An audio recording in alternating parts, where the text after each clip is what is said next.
going to start with Understanding Social Studies for Class 4 by Galaxy Publication. Today we are going to start with our Chapter 24, The Bonds of Oneness. So चलिए start करते हैं with our introduction part. Our country has certain symbols called national symbols. हमारी country के क्या होता है बेटा, कुछ अपने symbols होते हैं जिन्हें हम क्या कहते हैं, national symbols कहते हैं, which binds us together, जो हमें क्या करते हैं, हम सभी को एक साथ बांध कर रखते हैं. Let us know about them. तो चलिए read करते हैं. The first is the national flag. Our national flag has 3 colors and is called the tricolor or तिरंगा. हमारा जो national flag है उसमें 3 colors होते हैं, as you can see in the picture, and that's why it is called tricolor or तिरंगा.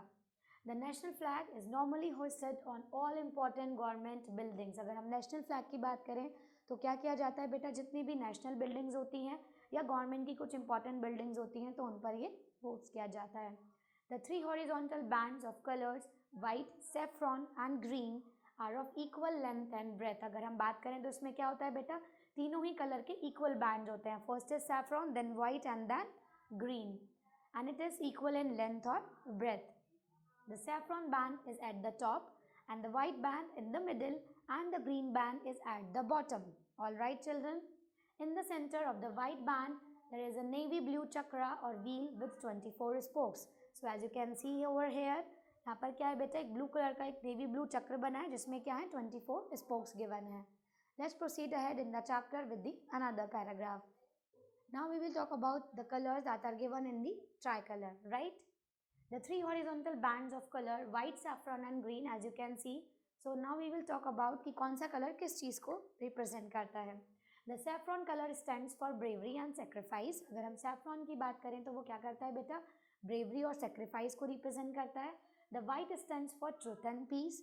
जो white color है वो truth और peace को represent करता है. And the green stands for prosperity and happiness. और green color क्या है बेटा, prosperity और happiness को represent करता है. The chakra represents constant progress. और चक्रा से क्या पता चलता है कि हमें हमेशा constant progress करते रहना चाहिए. There are certain rules for hosting the national flag. अगर जब भी हमें कोई नेशनल फ्लैग होस्ट करना होता है तो क्या करते हैं बेटा, उसके लिए कुछ सर्टेन रूल्स बने हुए हैं that we should always remember. तो चलिए रीड करते हैं. We can hoist the national flag on our house tops only on national festivals. अगर कोई भी नेशनल फेस्टिवल आता है केवल तभी हम क्या कर सकते हैं, अपने हाउस रूफ पर जितनी भी फ्लैग होस्टिंग है वो कर सकते हैं. The use of national flag on cars and other vehicles is not allowed. तो जितने भी अदर व्हीकल्स होते हैं जैसे कार हैं या डिफरेंट थिंग्स हैं उन पे हमें क्या नहीं करना चाहिए, फ्लैग को है ना अलाउड नहीं होता है. When raised, the saffron band should be on top. और जब भी हम कोई फ्लैग होस्टिंग करते हैं तो उसमें saffron should be always on top.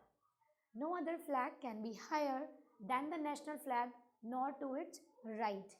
हमें क्या नहीं होना चाहिए बेटा, कोई भी दूसरा फ्लैग इतना ज़्यादा हमें हाई नहीं रखना है जितना हमें नेशनल फ्लैग को हमेशा हायर रखना है. Any other flag if hosted with it must be to its left and lower than it. अगर हमें कोई और दूसरा फ्लैग होस्ट करना है तो या तो हमेशा वो उसके लेफ्ट में होना चाहिए और हमेशा उससे नीचा होना चाहिए. It is always taken down at sunset. और जब भी सनसेट होता है केवल उसी टाइम पे हमें इसे डाउन रखना है. वाइल होस्टिंग और lowering the national flag we must stand at attention and salute it.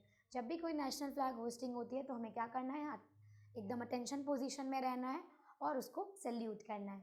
All right children, let's proceed ahead in the chapter. So children, now we will talk about the national anthem. हम read करेंगे national anthem के बारे में. जन गण मन is the national anthem of India. अगर हम India के national anthem की बात करें, as you all are aware, that is Jana Gana मन. It was composed by Rabindranath Tagore. उसको किसने कंपोज किया था, रविंद्रनाथ टैगोर ने. Whenever the national anthem is being played, the people show their pride and respect by leaving whatever they are doing and by standing up in attention. जब भी कोई national anthem सिंग किया जाता है या प्ले किया जाता है तो जितने भी लोग जो भी वर्क कर रहे होते हैं वो सब उसको छोड़कर स्टैंडिंग पोजीशन में और अटेंशन होकर खड़े हो जाते हैं. The national anthem reads as follows. तो as you can see here national anthem is given in the table और you can recite after it. So let's proceed with the national emblem topic. The national emblem is an representation from Sarnath lion pillar of Ashok. अगर हम national emblem की बात करें तो बेटा किससे represent करता है, एक सारनाथ से लिया गया है जो कि एक लायन पिलर अशोका की फॉर्म में बना होता है. There are 3 lions standing back to back on the abacus. क्या होता है, Back to back, 3 lions are standing on a abacus form. Right, children? In the original, there are 4 lions. अगर हम originality की बात करें तो कितने lions होते हैं? There are 4 lions. But in the national emblem, we cannot see the 4th lion. लेकिन हम क्या कर पाते हैं? उसके 4th lion को देख नहीं पाते हैं. In the center of the abacus, there is a wheel in relief. और यहाँ पर क्या बना हुआ है बेटा? सेंटर में एक wheel बना होता है, as you can see in the picture. That is called धर्म चक्र. Right? On the right side of the wheel there is a bull and on the left there is a horse. अगर आप देख पाते हैं तो क्या हुआ है बेटा? राइट साइड में एक व्हील बना हुआ है जिस पर एक साइड बुल है और एक साइड क्या है? हॉर्स बना हुआ है. The bull represent hard work whereas the horse is the mark of loyalty. अगर हम बात करें बुल की तो बुल क्या रिप्रेजेंट करता है कि we should always do hard work. So if we talk about horse, so it represents loyalty. The lions are a symbol of strength and authority. अगर हम लाइन की बात करें तो क्या होता है बेटा? वो हमारी स्ट्रेंथ और हमारी अथॉरिटी के सिंबल माने जाते हैं. Underneath the emblem, the word सत्यमेव जयते are inscribed in the Devanagari script. अगर हम एम्बलम के नीचे एरिया की बात करें तो वहाँ पर क्या मेंशन होता है? सत्यमेव जयते वर्ड जो है बेटा वो देवनागरी लिपि में लिखा गया है.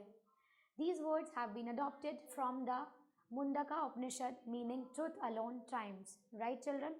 अगर हम इन सत्यमेव जयते वर्ड की बात करें तो ये कहाँ से लिया गया है? We took it from Mundaka Upanishad जिसका मीनिंग होता है ट्रुथ अलोन ट्राइम्स, कि सत्य की ही हमेशा जीत होती है. Right children? I hope you are enjoying the class. Let's proceed further in the chapter.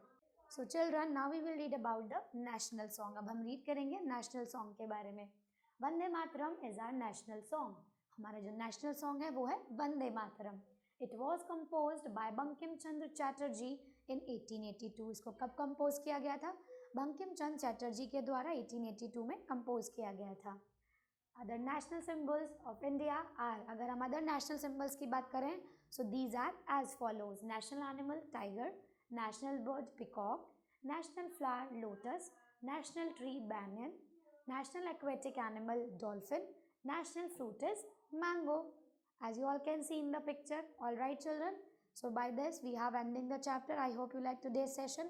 Now we will proceed with the book exercise of this chapter. तो चलिए start करते हैं. So children, now we will proceed with the fill in the blanks option of this chapter. चलिए start करते हैं with our first question.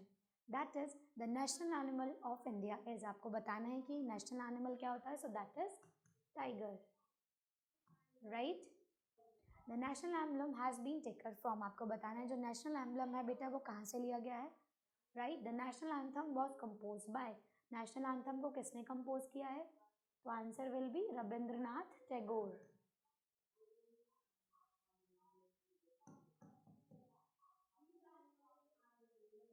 The chakra in the center of the national flag has. आपको बताना है कितने spokes होते हैं? There are 24 spokes. The word Satyamev Jayate means truth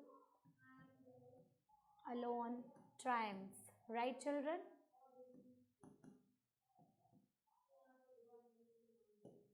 So by this we have completed fill in the blanks. Now we will proceed with the right options. Right children? We have to pick the correct option over here.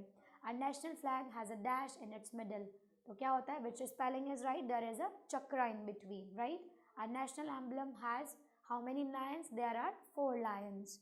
Our national flag is always taken down at sunset.